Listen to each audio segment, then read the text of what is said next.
We're going to talk about a new United States of America. No longer do we call it the 13 colonies or colonial America. We now call it the United States of America, and it's going to be a new United States of America. We're going to talk about choosing a leader. Choosing a leader. Now, the thing I want to emphasize right now, what you want, and I mentioned a little bit yesterday, is after the Revolutionary War, the American colonists had to deal with the old adage, watch what you wish for, you might just get it. They had a pretty stable life, so to speak, under British rule, with government, economics, etc. Okay? Now, they're going to have to rebuild and start a United States of America after winning their independence. They're going to have to stand on their own 2 feet. Okay? You got your independence, that's what you wanted. Now you're going to go through the process of developing this new United States of America. Now, who's going to have the task of electing a leader to guide this new United States of America? Who's going to do that? The Continental Congress is going to. Okay?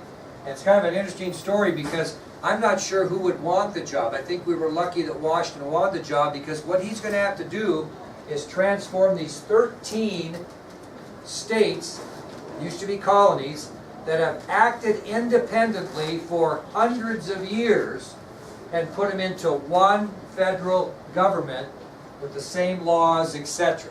That's not going to be an easy task for anyone.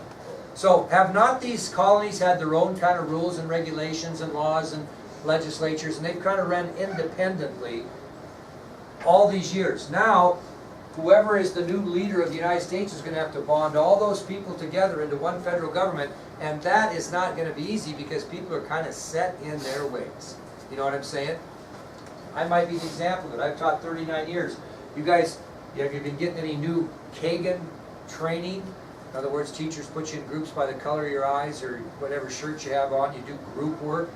Have you read, any guys getting into and teachers doing any of that kind of stuff? More group work? More working together in classes? You guys aren't hitting any of that? Some of you probably are. Well, that's awesome for some people, but I'm too old for that. I mean, we're not gonna get all fuzzy, feely good around here and get in groups and learn American history. This is kind of the way we're gonna learn American history, because this, when you get to college, they're not gonna put you in fuzzy, feely groups by the color of your hair.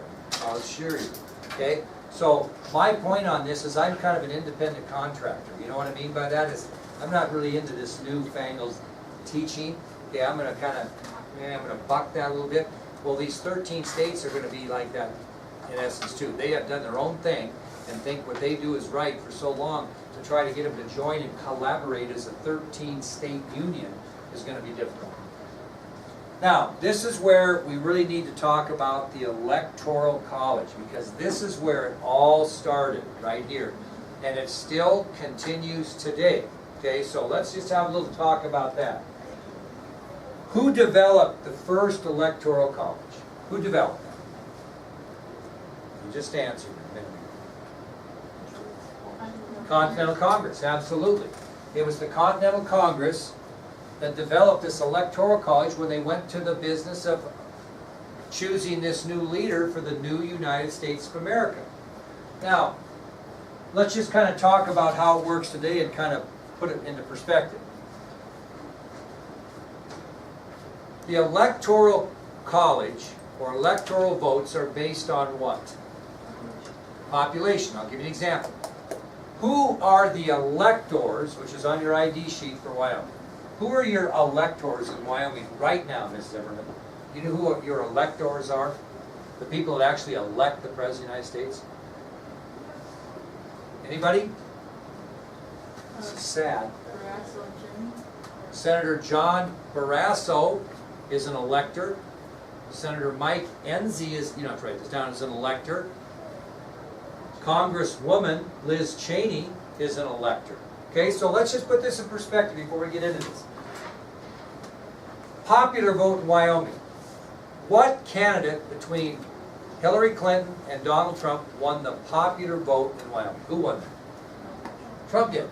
Now, does that mean that these electors have to vote when they go? You know who votes for? You voted for the president, so to speak, but the person that elects the president are these electors. and they're based on population. How many senators does each state have in this country? Two. Representatives, however, are based on the population of the state. Wyoming's a small populated state, so we have one congresswoman or one member of the House, whereas New York might have 27 based on population, okay? Now, when we vote for president, John Barrasso, Mike Enzi, and Liz Cheney all look and see who we voted for, and we all voted for Donald Trump. So by right, since they are representing you, when they go vote, their elector vote, they should vote for whoever the people of Wyoming said to vote for. That doesn't mean they have to. John Barrasso could have voted for him. He could have given his electoral vote to Hillary Clinton. So could have Enzi, and so could have Cheney. But normally they don't do that. Now, doesn't it seem weird to you guys that even though you vote, you really don't get a vote for the president, that it's the elector that does that? Now, in most instances, if the state of Wyoming votes for Donald Trump, those 3 electoral votes from those 3 electors go to that candidate. Wouldn't necessarily have to happen. Why is that? What did the Continental Congress have in mind when they put the Electoral College together? Why did they only have members of Congress vote? Does anybody know? Not the same now, but anybody know why it was then? Because of education. Because most colonists weren't necessarily educated, but if you're a part of the Continental Congress, you had some. Aisha is very close. The Continental Congress didn't believe that the normal colonist was educated enough about the candidates to make a decent vote. They were the ones that knew about the candidates. Those very good. So they should vote. There are all these people who live between the Appalachian Mountains and the Mississippi River. Do you think that they thought they had any clue what was going on? Did these people even vote for president in this first election? Who voted for president in the first election? Congress. The electors did. The people, common people, didn't even have a say. Okay, kind of keep that in mind. So the electors are going to vote, not the entire population of America. And the electors, again, even back then, every state had 2 senators. And representatives were all based on population of the state. That's the way it is today. Now, it's a little bit different today because the electors are still voting, but they're letting you vote to let the electors know who you want to be in there, right? But the fact of the matter is, the people that elect Donald Trump president were the electors that took their electoral votes and cast them in Washington. That's how it works, yep. Would an elector maybe go against their views if they had a state that if Wyoming were to have voted for President Hillary Clinton, they can't use an electoral party? Would they usually vote for? Normally, in today's world, they will. I'm not saying it's never happened, but normally, whoever wins the popular vote in a state, the electors will vote for that person. But you're asking me if they could not do that? They could not. Yeah. Well, I don't know. It's hard to say whether they would or not. You'd have to be pretty firm in your convictions and be ready to take a lot of crap. Can you imagine if Barrasso went and voted for Hillary Clinton in this last election? You think he'd have been reelected in this election coming up to in November? Probably not. So everything is political. You know what I'm saying? So normally they do. But in this case, the common man didn't even vote. Okay? Now, here's another thing the Continental Congress decided in this first election. Nobody ran for vice president. Everybody ran for president. So you want to run for president?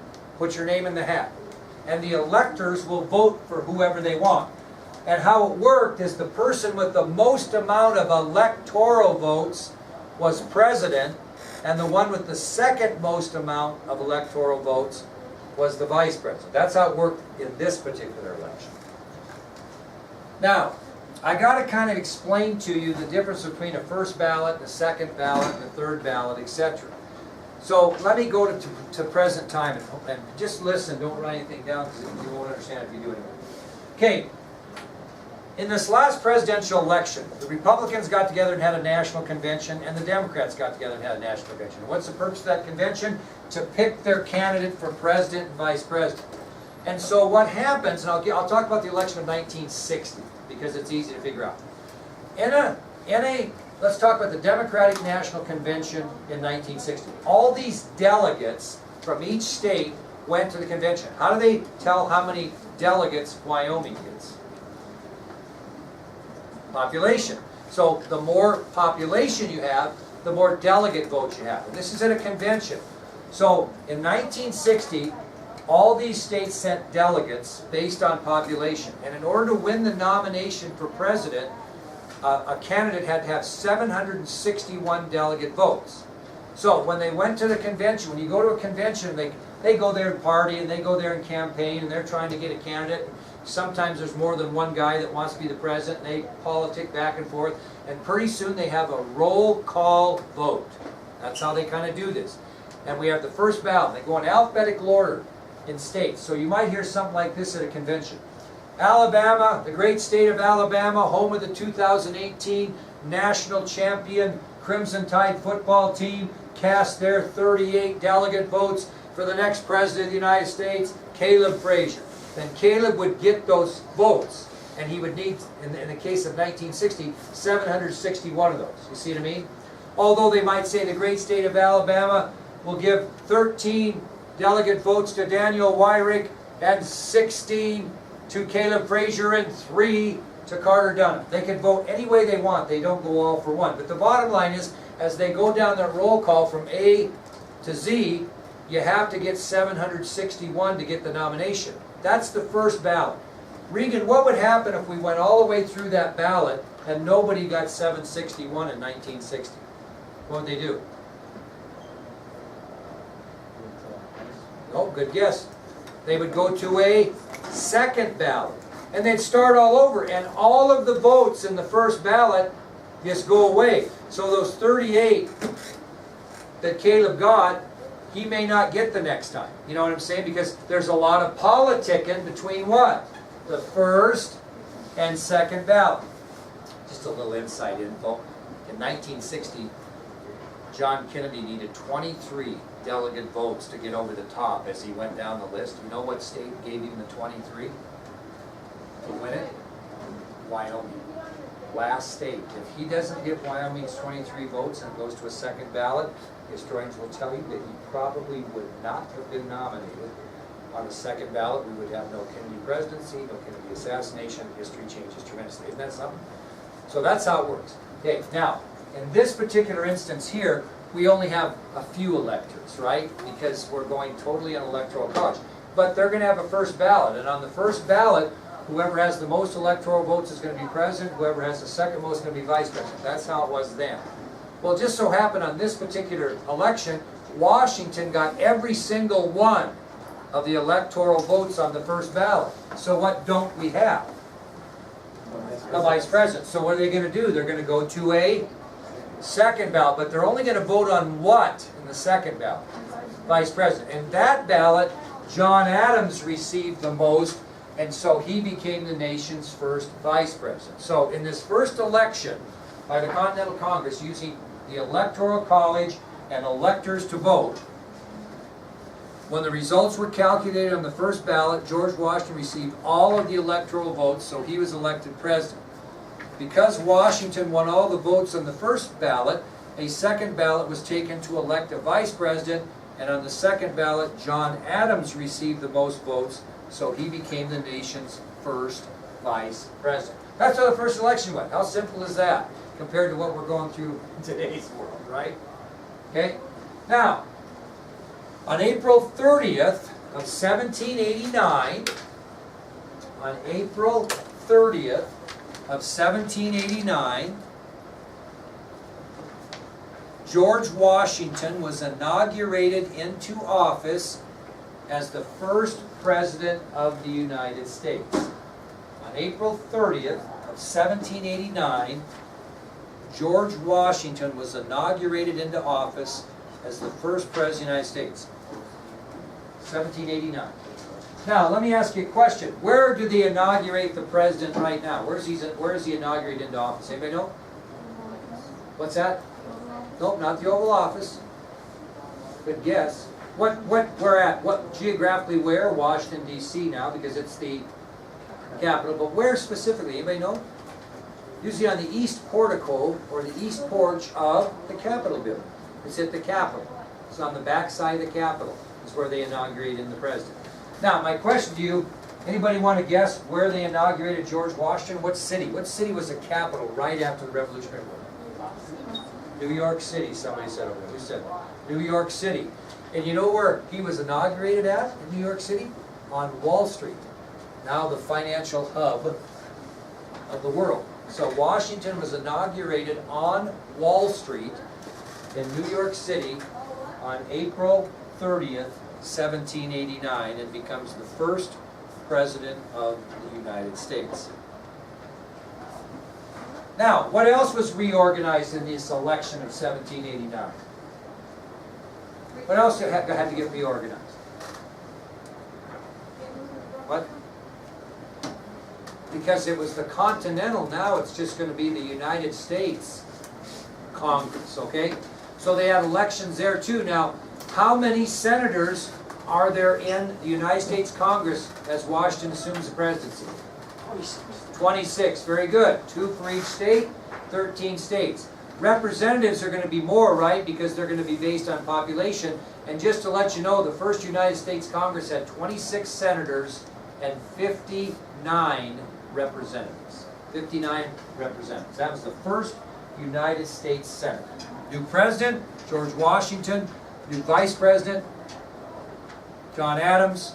26 senators, 2 from each of the 13 states, and 59 representatives from various states, completely based on population. So we have as a president for this new United States of America. We have as a vice president. We have a brand new Congress. Now, that's going to take us to our next subtopic, which is creating a presidential cabinet. Creating a presidential cabinet. You know who came up with the idea of a presidential cabinet? Who would be the obvious person?